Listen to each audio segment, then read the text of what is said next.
The royal palace of HFY hung suspended above the storm-racked moon of Nix 9, a crystalline labyrinth of spiraling spires and floating gardens that pulsed with the slow, rhythmic glow of bioluminescent vines, each thread humming with the collective heartbeat of the Zwentheri Empire. Inside the Hall of Whispers, where the air itself shimmered with the residue of ancient spells woven into the architecture, two figures stood motionless, their presence as quiet as falling starlight. They were the twin daughters of Queen Zilthra, the Azure Sovereign, known across 7 galaxies for her wrath that could crack asteroids and her beauty that had turned entire fleets to stone.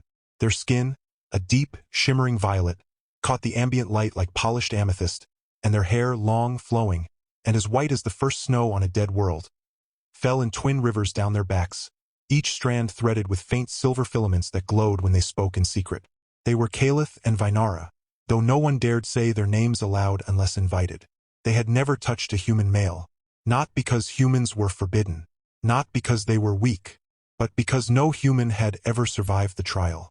The trial was not one of strength, nor of wit, nor even of loyalty.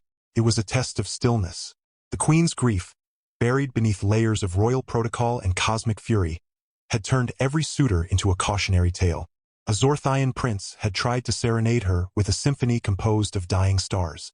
She had silenced him by freezing his vocal cords into ice crystals that shattered when he tried to breathe.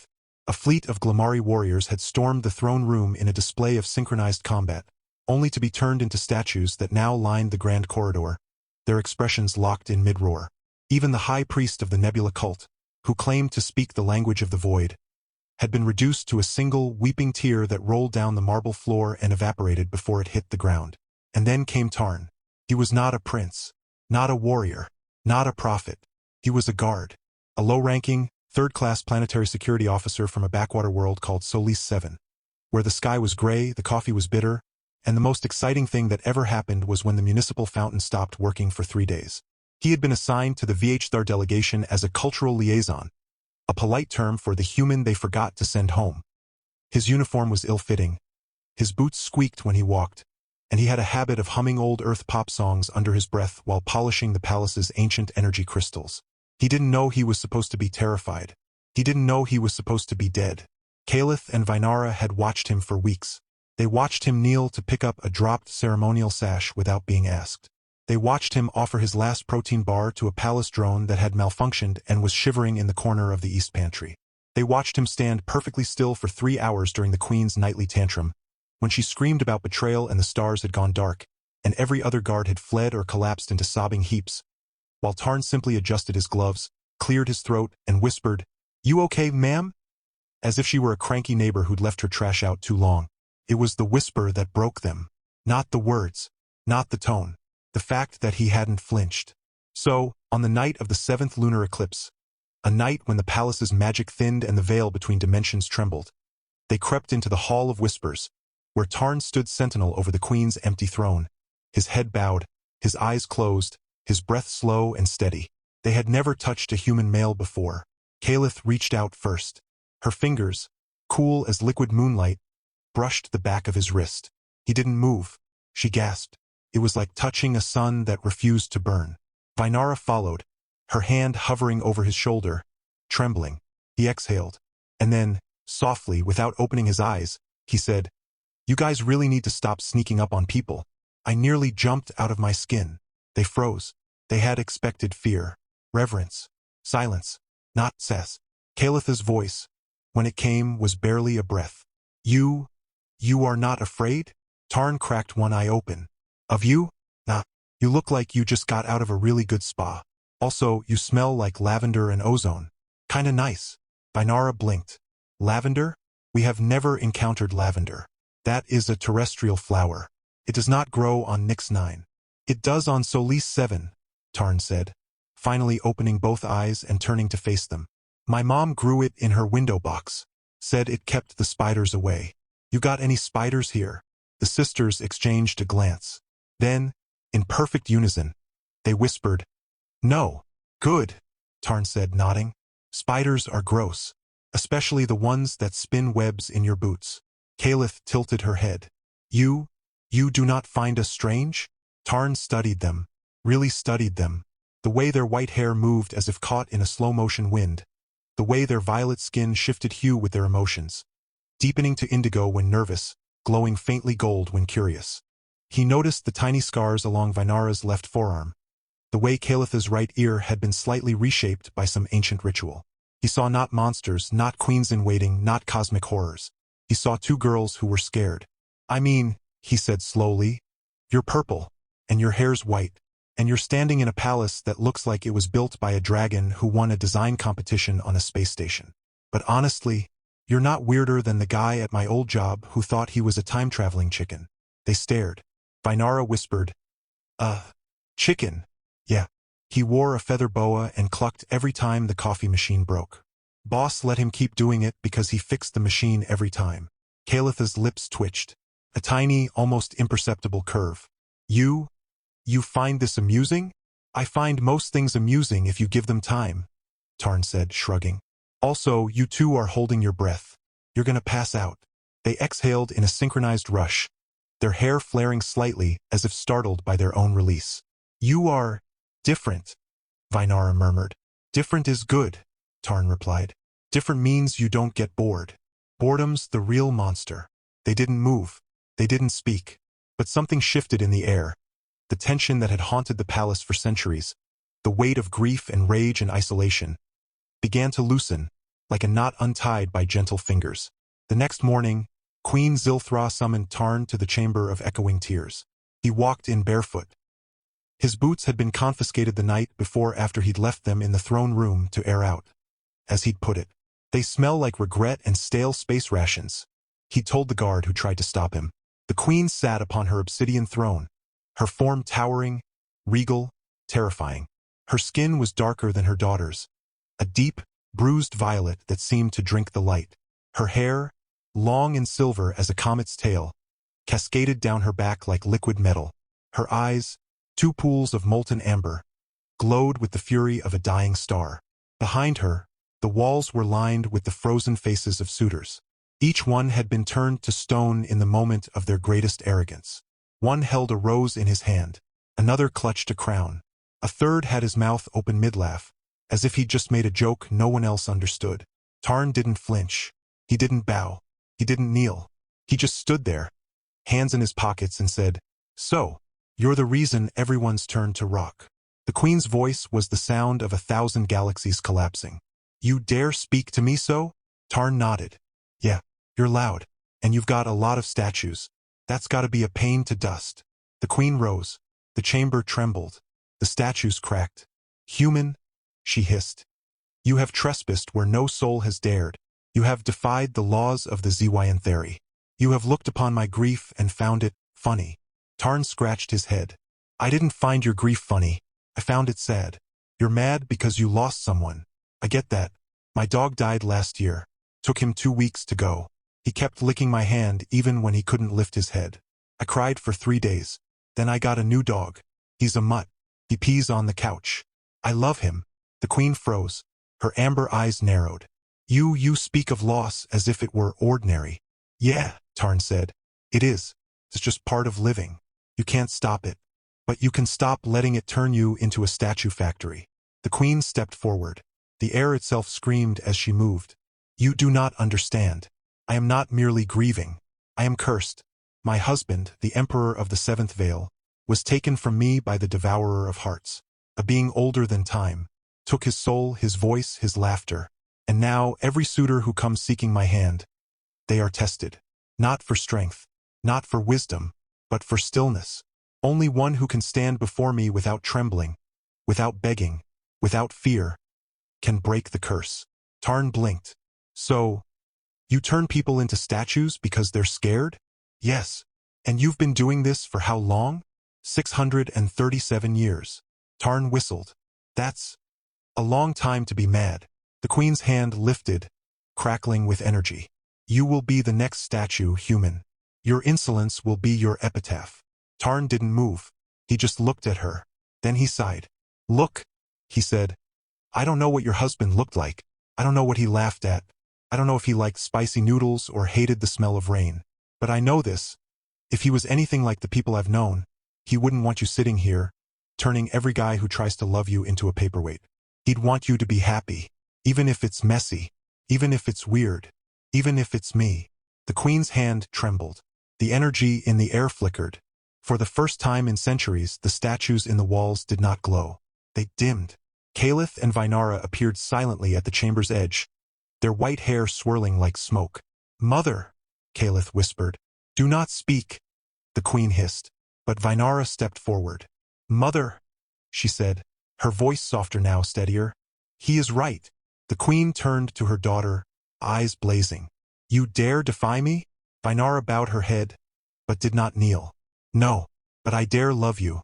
And if loving you means standing beside a human who hums pop songs and thinks spiders are gross, then I choose that." Caliph joined her. "And I," she said, "choose to touch him again, and again, and again." The queen stared at them, at her daughters, at the human, at the statues, and then, slowly, she reached up and touched her own cheek. Her fingers came away wet, not with rage, with tears. The chamber fell silent. The energy in the air stilled. One of the statues, the one holding the rose, cracked. A single petal fell. It landed on the floor, and then it bloomed, not with stone, with real, living, fragrant rose petals. The queen sank to her knees, and she wept, not the silent, controlled tears of a queen, but the loud, snotty, messy, beautiful sobs of a woman who had forgotten how to feel. Tarn didn't say anything. He just walked over, sat down beside her, and handed her his last protein bar. "It's got a hint of cinnamon," he said. "I think you'll like it." The queen stared at it. Then, hesitantly, she took a bite. She chewed. She swallowed. And then, through her tears, she said, "It is surprisingly good." Tarn grinned. "Told you." The next morning, the entire palace woke to the sound of music. Not the haunting symphonies of the Zywanthere court. Not the ancient chants of the void priests, but the tinny, off-key, slightly distorted melody of "I Want to Hold Your Hand," playing from a small, battered speaker Tarn had smuggled and hidden inside his boot. It was playing in the throne room, in the gardens, in the kitchens, even in the prison cells where the last 3 failed suitors were being held. They'd been unfrozen, much to their confusion, and were now being offered tea and apologies. The queen sat on the throne, not in fury, but in quiet contemplation. Beside her, Tarn was teaching her how to play a game called Uno. Caliph and Vinara were watching, laughing, really laughing, for the first time in centuries. One of the statues, the one who had been holding a crown, had begun to glow faintly. His fingers twitched. A week later he sneezed. And then he said, "Oh my stars! Did I just turn into a statue again? I hate when that happens." Tarn clapped him on the back. "Welcome back, dude." The empire buzzed. Rumors spread. The queen of Vhthar had been softened. By a human. By a guard. By a man who didn't know how to fight, didn't know how to charm, didn't know how to be anything but himself. And yet, he had done what no warrior, no prophet, no god-king had ever done. He had made her feel safe. The royal council convened in emergency session. They demanded answers. They demanded justice. They demanded Tarn be banished, or worse. The queen stood before them. She did not raise her voice. She did not summon lightning. She simply looked at them. And then she said, "I have been alone for 637 years. I have turned away love because I feared it would take me again. But this human, he did not try to save me. He did not try to fix me. He just stayed." She turned to Tarn, who was sitting cross-legged on the floor, trying to teach a palace drone how to whistle. "He made me laugh," she said. "He made my daughters smile. He ate my food without asking permission. He called my hair glow sticks. He told me my throne was a little too goth for my taste. And he didn't run." She smiled. It was the first time anyone in the empire had seen it. "Who am I to deny love because it comes in a package I don't understand?" The council fell silent. One of the elders, an ancient Zywanthere with skin like cracked obsidian, whispered, "But the prophecy." "What prophecy?" the queen asked. "The one that says only a being of pure heart, untouched by fear, can break the devourer's curse." Tarn looked up from the drone. "Wait," he said. "You mean I broke the curse by being an idiot?" The queen smiled again. "Yes," she said. "Yes, you did. The devourer of hearts did not come that night. It did not come the next. But on the 3rd night, when the twin moons of Nyx 9 aligned and the palace shimmered with the light of 1,000 forgotten stars, something happened." Tarn was sleeping in the guest chamber, curled up on a bed that was too soft and smelled like lavender and ozone. He dreamed. He dreamed of a voice. Not angry, not cruel, but tired. A voice that whispered, "You are not the first to come. But you are the first who did not try to be something you are not." He woke up, and there, standing at the foot of his bed, was a figure. Tall, shadowed. Its form flickered like a dying hologram. Its eyes were voids. Its skin was the color of a universe without stars. It did not speak. It simply reached out and touched his forehead. Tarn didn't flinch. He just blinked. "Hey," he said. "You're the devourer, right?" The entity paused. Then slowly it nodded. "I have taken kings. I have devoured gods. I have consumed empires." "Yeah," Tarn said. "I heard. You're kind of a jerk." The devourer tilted its head. "You do not fear me?" Tarn sat up, rubbing his eyes. "Nah, you're just lonely, like her." The devourer's form trembled. "I do not understand." "Yeah," Tarn said, swinging his legs off the bed. "That's the problem, isn't it? You think love's a thing to eat, but it's not. It's a thing to share. You took her husband because you didn't know how to hold him. You've been taking others because you don't know how to be held." The devourer's shadow deepened. "I have no hands." Tarn stood up, walked over, and hugged it. It didn't move. It didn't resist. Simply let him. And for the first time in eternity, the devourer of hearts began to cry. Not with rage, not with hunger, but with wonder. The next morning, the palace awoke to silence. Not the silence of fear, but the silence of peace. The statues in the hall of echoing tears were gone.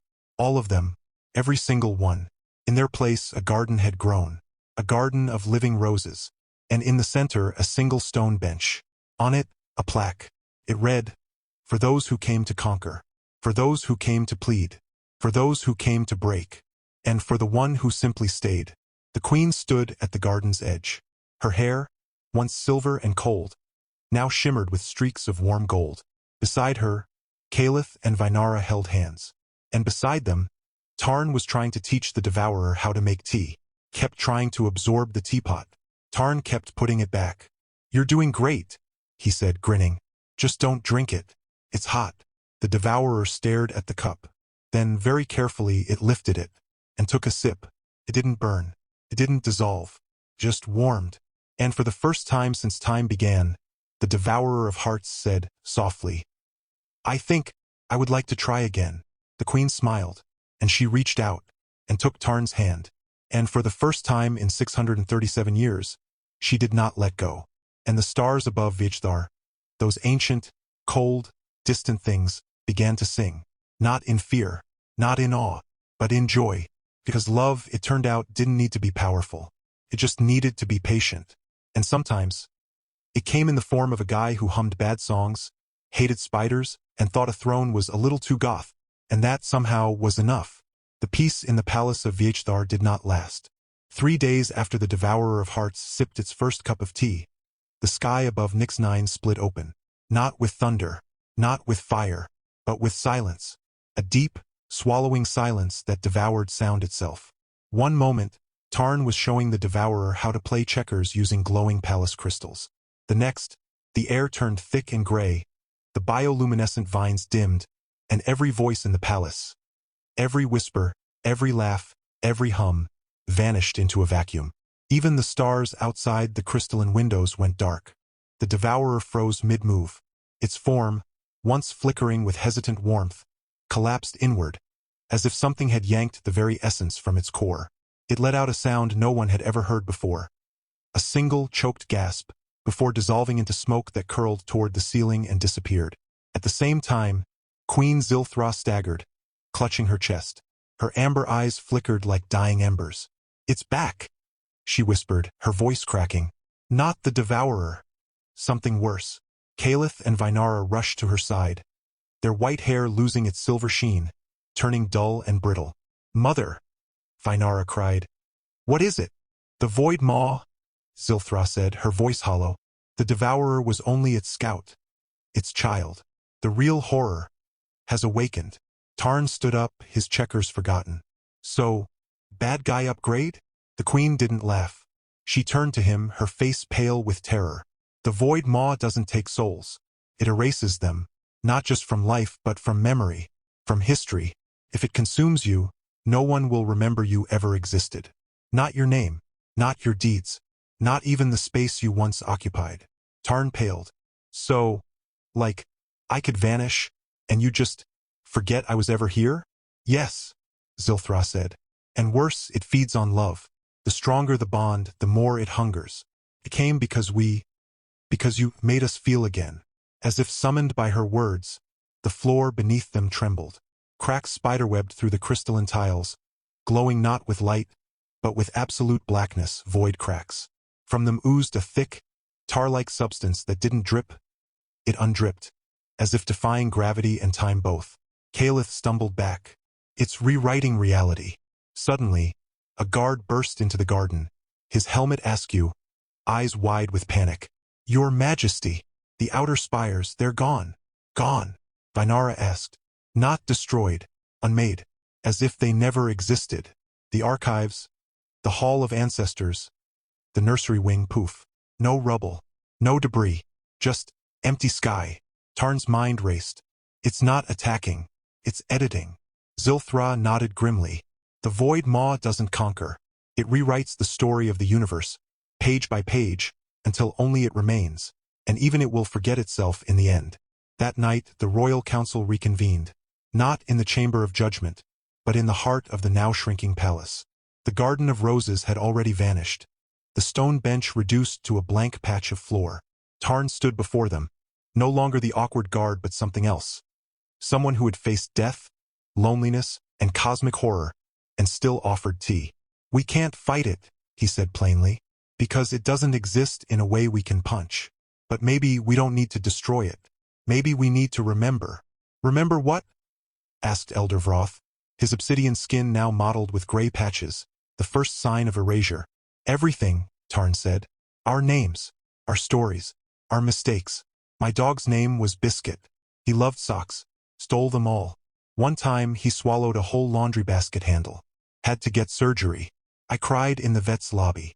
The room fell still. Then Caliph whispered. My first word was starlight. I said it when I saw the twin eclipses as a child. Vinara added. I once broke the queen's ceremonial dagger trying to cut a cake. She didn't punish me. She laughed. Zilthra closed her eyes. My husband's name was HFY. He sang off-key. He hated formal robes.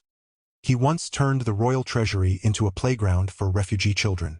One by one, the council began to speak, not of laws or wars, but of moments. Small, fragile, human or Zyanthari moments that the void maw could not comprehend. And as they spoke, the void cracks slowed. The tar-like substance hesitated. For the first time, the void maw encountered something it could not erase. Not power, not magic, but meaning. But it was not enough. By dawn, the east wing of the palace had vanished entirely. The floating gardens were half gone, their roots dangling in nothingness. And worst of all, Tarn began to forget. He woke up staring at his hands. Who am I? He whispered. Caliph screamed his name and rushed to him, grabbing his face. Tarn, look at me. You're Tarn of Solis 7. You hate spiders. You hum bad songs. You gave the queen a protein bar. He blinked. I gave someone a bar. Vinara joined her sister, pressing her forehead to his. You taught the devourer to play checkers. You called the throne too goth. You hugged a monster and made it cry. Tarn's eyes flickered. A memory returned, faint, but there. Yeah, I did. But the forgetting worsened. By midday, he didn't recognize his own reflection. By evening, he stared blankly at Zilthra and asked, Who are you? The queen fell to her knees. No, and not him. Not after everything. Desperate, Caliph and Vinara did the unthinkable. They broke the oldest law of the Zyanthari. They performed the rite of twin binding, not with a royal heir, not with a celestial being, but with a human. Standing in the crumbling heart of the palace, hands clasped, they sang the song of shared soul, a melody so ancient it had only ever been whispered in myth. Their white hair fused into a single braid. Their purple skin glowed with impossible light. And from their joined palms, they poured their memories. Every laugh, every fear, every stolen glance at Tarn, directly into his mind. It burned. Tarn screamed as centuries of alien emotion flooded him. not as data, but as feeling. He felt Calith's first touch like a lightning strike. He felt Vinara's awe at his quiet courage. He felt their secret hope, that he would stay, that he would be more than a guard, that he would be father to their future children. The thought hit him like a supernova. Father, not just protector, not just savior, but family. And in that moment the forgetting stopped. The Void Mole recoiled, because now Tarn was not just one being. He was woven into the soul fabric of the Zyanthari royal line. He was remembered on a level deeper than history, on the level of blood, of destiny, of love. But the Maw was not done. From the center of the palace, where the throne once stood, a new form rose. Not shadow, not tar, but absence given shape. A humanoid figure with no face, no voice, just two hollow pits where eyes should be. In its hand, it held a blade made of silence. Pointed the blade at Tarn. "You will be unmade," it whispered, not in sound, but in the sudden gap where Tarn's next heartbeat should have been. Zilthra stepped forward. No! She tore the royal amulet from her neck, a disk of solidified starlight, and crushed it in her fist. Light exploded, not outward but backward into time itself. The palace rewound, not physically but emotionally. Every erased memory surged back. The vanished spires flickered into existence, transparent but real. The devourer of hearts, lost in the void, stirred, and Tarn remembered everything. Not just his own life, but theirs. He remembered HFY's laugh. He remembered the first rose that bloomed in stone. He remembered the protein bar. The Void Maw shrieked, a sound that wasn't sound, but the sudden silence between two notes of a song. And then, it stumbled, because Tarn did something no being in the universe had ever done. He walked toward it, not with weapons, not with spells, but with open arms. "You're scared," Tarn said, his voice steady. "You're so scared of being forgotten that you try to forget everyone else first." The Maw trembled. "You don't have to be alone," Tarn whispered. "We remember you now, even your pain, even your hunger. You're part of the story too." The Maw's form wavered. Its blade of silence dissolved into mist. And then, from its faceless void, a single tear fell. It wasn't black. It was clear, and it carried a name. HFY, the name of the Queen's lost husband. The Maw had not taken him. It had become him, twisted by grief, by time, by the universe's refusal to let go. Zilthra gasped. "HFY? Is that you?" The figure didn't speak, but it reached out, not to erase, to hold. Tarn stepped aside, and Zilthra ran into her husband's arms. Not as queen, but as a woman who had mourned for 600 years. The Void Maw didn't vanish. It healed. The cracks in the palace sealed with threads of silver light. The stars returned brighter than before. The palace of Ishtar expanded, not by rebuilding, but by remembering. Every lost room, every erased corridor, every forgotten child's laugh bloomed back into existence like flowers after rain. Days later, in the newly restored Hall of Whispers, now called the Hall of Laughter, Tarn sat with Calith and Vinara on a couch woven from living vines. They were silent. Then Calith said, "We never told you why we approached you that night." Vinara nodded. "The royal law states that the twin daughters must bear heirs to continue the bloodline. But not just any heir. One who carries both human resilience and Zyanthari grace." Calith looked at him, her violet eyes soft. "We chose you, not because you passed a test, but because you saw us, and didn't look away." Tarn swallowed. "So, you want me to?" "Yes," they said together. "To be the father of our children." Tarn stared at them, at their white hair, their purple skin, their earnest, hopeful faces. He thought of Biscuit, of Solis 7, of protein bars and bad songs. Then he grinned. "Only if I get to name the first one." Vinara raised an eyebrow. "And what would you name a royal Zyanthari heir?" Tarn leaned back, looking up at the stars through the crystalline ceiling. "How about lavender?" Calith burst out laughing, a sound so bright it made the vines around them bloom. And in that moment the palace didn't just survive. It began to live. But far beyond the twin moons of Nyx 9, in the deepest fold of forgotten space, something stirred. Not the Void Maw, not the Devourer. Something older. Something that had watched Tarn's rise and marked him. A figure cloaked in shifting constellations stepped from the shadow between galaxies. In its hand, it held a cradle. Inside, A single egg pulsed with golden light. The figure whispered, "The starborn must be protected or destroyed." And with that, it vanished. The war was not over. It had only just begun. The egg pulsed once more in the dark, then vanished. Its presence felt, not seen, like a whisper in the bones of the universe. But in the palace of HFY no one felt fear, only joy. Tarn and the twin sisters stood together beneath the sky canopy, where the stars had learned to sing in harmony with the palace's ancient chimes. They wore no crowns, no armor, only robes woven from living starlight and the petals of the first rose that had ever bloomed from stone. The entire empire gathered, not as subjects, but as family. The devourer sat quietly in the back, now called HFY, humming the tune of "I Want to Hold Your Hand" under its breath. The queen, radiant in gold and violet, wept not from sorrow, but from wonder. They did not marry by ritual or decree, but by choice. Tarn placed his hand over Kalitha's, then Vinara's. "I don't know how to be a prince," he said, voice thick. "I don't know how to rule a galaxy, but I know how to make tea, and I know how to listen, and I know I love you both. More than I ever thought possible." Kalith pressed her forehead to his. "We don't need a ruler. We need a home." Vinara smiled, her white hair glowing softly. "And you are our home." The elders of the HFY, once rigid with tradition, bowed their heads, not in submission, but in awe. The old laws dissolved like mist in sunlight. A new one was written, not in stone, but in song. Love does not require perfection. It only asks for presence. Their wedding night was quiet. No fireworks, no grand feasts, just the three of them on the balcony, wrapped in blankets made of woven starlight, eating warm cinnamon protein bars, Tarn's idea, and watching the moons dance. Kalith rested her head on his shoulder. Vinara curled her fingers around his hand. The stars above them shimmered in patterns only they could see. Constellations forming the shape of a human, a purple-skinned alien, and a white-haired twin, all holding hands. 9 months later, the first child was born. Not in a sterile chamber, but in the garden where the roses still bloomed, under the same sky that had once been silent. The baby was small, perfect, with skin the color of twilight and hair like spun moonlight.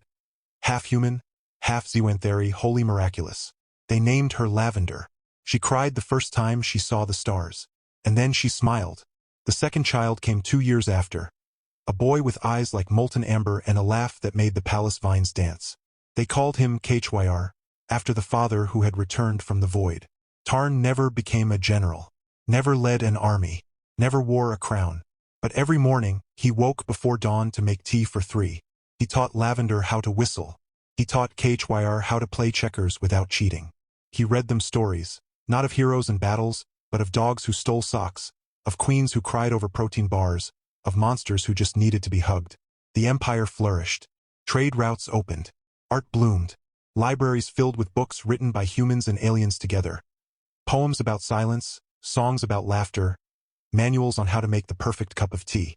The devourer, now HFY, became the royal archivist, preserving every memory, every mistake, every moment of joy.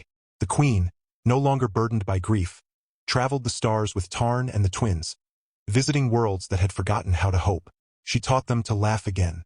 And when the stars whispered warnings, when ancient forces stirred beyond the veil, when shadows stirred with hunger for the starborn, Tarn never ran. He held his children, he held his wives, and he whispered, "We're not afraid," because love, he had learned, wasn't about power. It was about showing up. Even when you didn't know what to say, even when you were scared, even when the universe tried to erase you, they lived, not in grandeur, but in quiet daily miracles. Lavender grew to be a poet who wrote songs in starlight. HFY became a healer who could mend broken machines with a touch. Tarn taught them both how to hum off-key. And when he was old, his hair now streaked with silver, his steps slower, his voice softer, he sat in the same garden where it had all begun.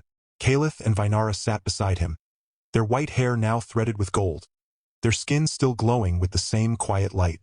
"You know," Tarn said, squeezing their hands, "I used to think I was just a guard." Kalith smiled. "You were always more than that." Vinara leaned her head on his shoulder. "You were the first to see us, and stay." He closed his eyes. The wind carried the scent of lavender. The stars sang. Their children stood nearby holding hands. Lavender whispered, "He's smiling." KHYR nodded. "He always does." And as the twin moons rose together, bathing the garden in silver and violet, Tarn took his last breath. Not with fear, but with peace. His hand remained in theirs. His heartbeat echoed in the pulse of the palace. His laughter lived in the wind. And in the quiet, the universe remembered. Not because he was powerful, but because he was kind, because he stayed, because he loved, and because, in a galaxy of gods and monsters, he chose to be human. The next morning, the palace woke to a new song. It was sung by a child with white hair and purple skin. It was sung by a mother who had lost everything and found everything. It was sung by a father who never fought a battle, but won every war. And as the years turned to centuries, the tale of Tarn, guard, husband, father, miracle, was told not in scrolls, but in lullabies.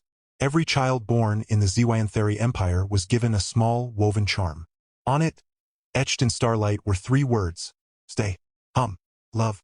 And when they grew old, and their own children asked, "Who was Tarn?" they would smile and say, "He was the one who taught us that the bravest thing in the universe is to be yourself." And so they lived, not in legend, but in love, forever.